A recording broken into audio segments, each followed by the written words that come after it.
So look, if you want to grow your wealth, your income, and increase the amount of time off, then these are the shortcuts that can help. Welcome to the Wealth Creation Podcast. And welcome everybody, it's Dan. I do hope you're well today. Hope you're doing very well, in fact. We're still in January 2025, and I hope that your year is starting very, very well.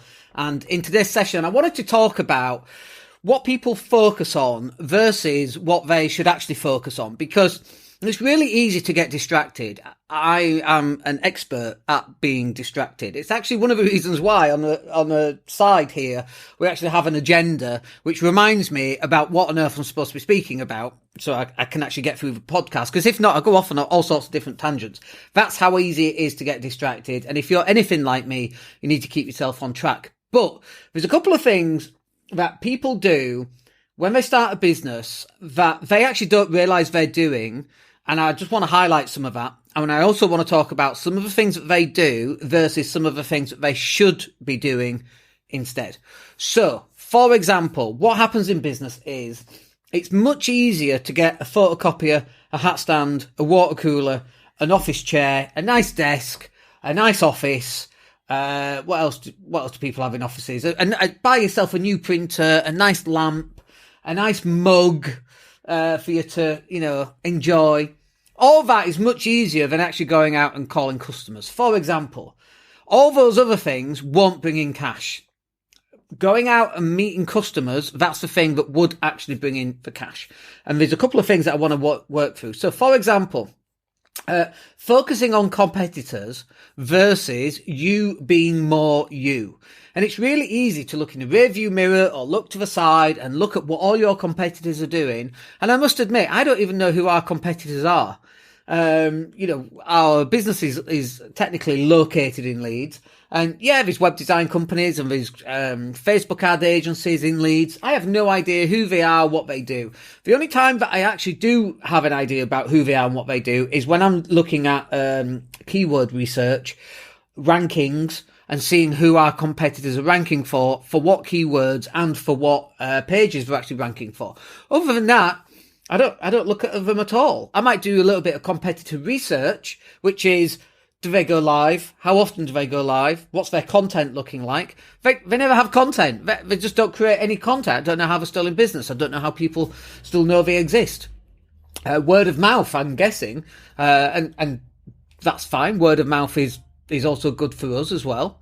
So, focusing on your competitor, I think, is a thing that it can take up all your focus and all your energy. And actually, if you just focused on being more you, if you just focused on live streaming as much as you can, creating little shorts, putting content out as much as you can, picking up the phone, speaking to your existing customers, picking up the phone, speaking to people who are in your phone, making contact out on LinkedIn and other social media platforms like Facebook and Instagram and so on, and just actually reaching out. Like, all of that stuff is actually going to help you much more than looking at competitors and working on what are they doing and getting focused on what they're doing. And, you might get a leaflet from a competitor. Like, if you get a leaflet from a competitor and you're like analysing the leaflet, it should be like, well, if you're a business that actually relies on leaflets, then why is your leaflet not out there anyway? So yeah, sure, maybe getting an idea, oh my gosh, this company's doing leaflet drops. We should be doing leaflet drops. But if a leaflet drop works, why would you turn it off anyway? And a leaflet drop, for example, is just one small percentage ingredient of an overall marketing campaign next to website design, content, Facebook ads, Google ads, podcasting, and all that good stuff. So, focusing on your competitors, I'm not saying that you don't do it. I'm saying that when you get obsessed and constantly every day looking at your competitors, instead of actually putting content out, it's not going to work in your favour. Next one then, a big one this for me, your Instagram grid is really unimportant. The only person who cares about your Instagram grid is you. Nobody else cares, right? Because the way that people consume Instagram is they go on Instagram, they're either going to go through the feed and they're going to scroll. They're not looking at a grid. They're not looking at your grid because no one cares about you, right? No one cares about me. They just might happen to see me as they're scrolling through, and that's on a post. Or on Reels, they might see the reels. Now, it's exactly the same on Facebook as well, although it's slightly different because Facebook doesn't have a grid. But when someone goes on Facebook, they're looking at what comes up in their timeline. They're not going to your profile and then going through all your profile. Now, there is a caveat to that. Sometimes people do, when they're stalking you or when they're ready to make a payment, at that point they might be doing it. But this is the problem. You spend so much time focusing on this Instagram grid when actually, if you just got more content, took more pictures, got more video, did more live streaming, chopped them up into smaller shorts, posted those out, got your leaflet drops done. If you just did all of that, you wouldn't care about your Instagram grid because you'd be too busy to be worrying about your Instagram grid. So if you are concerned about your Instagram grid, move that focus off and move it onto more content. We say it day in, day out, more content is really the key in 2025. And that's going to continue to happen. The next one then is, as a website design company, we had one, they had 85 changes to their website. 85 changes. And they had a great looking website. And they still needed more changes. And it's first up, the website changes that you're asking us to make is that it looks good to you. Not what works, not the benefit of our experience. Oh no, I need you to change this. No, don't change that. That's the whole point of it being there. No, change it. Okay, you're missing the point of using an experienced web design agency. That's why we do it. And it's not about how your website looks. It's about the conversion. But also, it's about how many people are visiting your website. Focus on that. How many visitors have actually been on your website this week? And if you don't know, and obviously most people don't actually know that, if you don't know, you need to find out. How do you find out? Go and install Google Analytics, SiteKit, Monster Analytics, whatever that happens to be on WordPress, whatever you can do. If you get stuck, come and hit us up and we'll help you. But more traffic going to your website is going to help you close more business.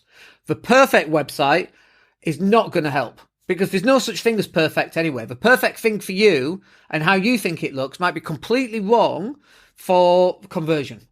But you don't know that because you've got no experience in website design and conversion. Whereas actually, if you allowed the trust in us or whoever it is that's doing your website, then allow us to do the things that we know actually works, not the things that you think will work because it looks nice to you. Get more traffic to your website. And obviously, if you want to get more traffic, we're back to content again, aren't we? Content, paid ads, and things like that, really.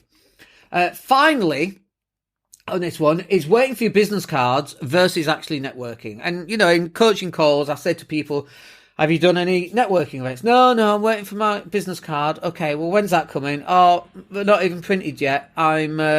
I'm just waiting for the designer. Right, how long have you been waiting? 3 weeks. Dude, you could have closed some business. You don't need business cards to go to a networking event. If you meet someone and it's really relevant, you say, I'm sorry, I'm still waiting for my business cards. Can I have one of yours? You make notes on it. I'll give you a call tomorrow at 10 o'clock. That's it. Done. Bang. You get home. Next day you phone them up at 10 o'clock. Hi, it's Dan. We met last night at the networking event. We were talking about this thing. I think we can work. Blah, blah, blah. That's it. Some people don't do that. No, you don't understand. This is what we say, you see. You don't understand. I understand. I totally get it. You're doing the easiest thing, which is just to not go to networking because it's challenging sometimes for some people, especially if you're introverted.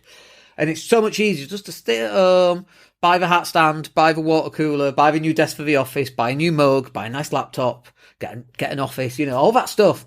No. Get your butt.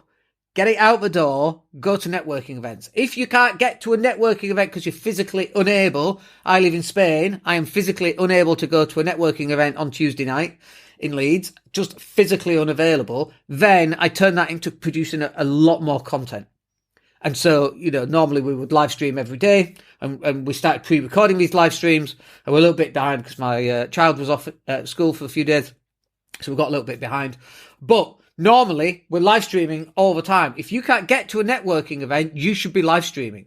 Now, think about this for a second. If you're pre-recording your live streams, this live stream will go for about 10 minutes. We're about 10 minutes in.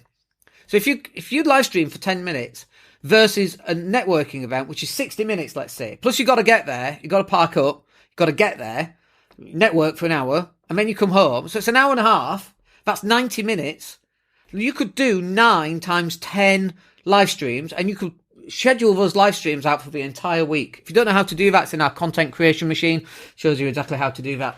But That makes total sense to me. Why would you not do that? I would rather you know, if you're doing 3 or 4, let's say you're doing 4 networking events in a week.